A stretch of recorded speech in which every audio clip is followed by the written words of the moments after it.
చింతలపూడి నియోజకవర్గాన్ని అభివృద్ధి పదంలో ముందుకు తీసుకువెళతానని తెలిపారు కూటమి ఎమ్మెల్యే అభ్యర్థి సొంగ రోషన్ కుమార్. చింతలపూడి నియోజకవర్గ కూటమి ఎమ్మెల్యే అభ్యర్థిగా సొంగ రోషన్ కుమార్ నామినేషన్ వేశారు.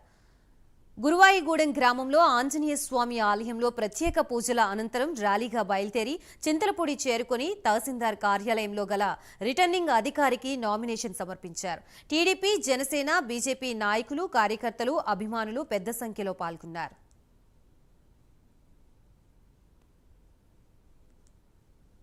నన్ను క్యాండిడేచర్గా చింతలపూడికి ఉమ్మడి ఎమ్మెల్యే అభ్యర్థిగా తెలుగుదేశం, జనసేన, బీజేపీ పార్టీలు ప్రకటించినప్పటి నుంచి మరి చూస్తున్నాము. కొంతమంది నా మీద లేనిపోని ఆరోపణలు చేస్తూ నేను నాన్ లోకల్ అని చెప్పి, లేకపోతే సీట్ మారుస్తున్నారని చెప్పి చాలామంది మరి కొంతమంది ఇష్టానుసారంగా మాట్లాడారు.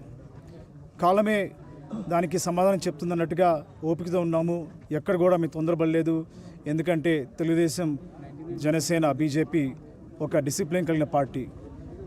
అదే క్రమంలో మరి నా పేరుని ఫస్ట్ లిస్ట్లో అనౌన్స్ చేశారు. నిన్న ఏప్రిల్ 21 తారీఖున నారా చంద్రబాబు నాయుడు గారి చేతుల మీదుగా బీఫామ్ తీసుకోవడం జరిగింది. ఈ రోజున ఏప్రిల్ 22 తారీఖున 10 గంటల 40 నిమిషాలకి మరి నేను ఇక్కడ నామినేషన్లో పాల్గొని నాతో పాటు పెద్దలు కూడా వచ్చి నా నామినేషన్ ప్రక్రియ అంతా కూడా చాలా స్మూత్గా జరిగింది. అన్నీ కూడా మేము ముగ్గురితోటి కూడా వెరిఫై చేసుకున్న తర్వాత మరి నామినేషన్ పేపర్స్ ఇవ్వడం జరిగింది. నన్ను క్యాండిడేచర్గా చింతలపూడికి ఉమ్మడి ఎమ్మెల్యే అభ్యర్థిగా తెలుగుదేశం, జనసేన, బీజేపీ పార్టీలు ప్రకటించినప్పటి నుంచి మరి చూస్తున్నాం.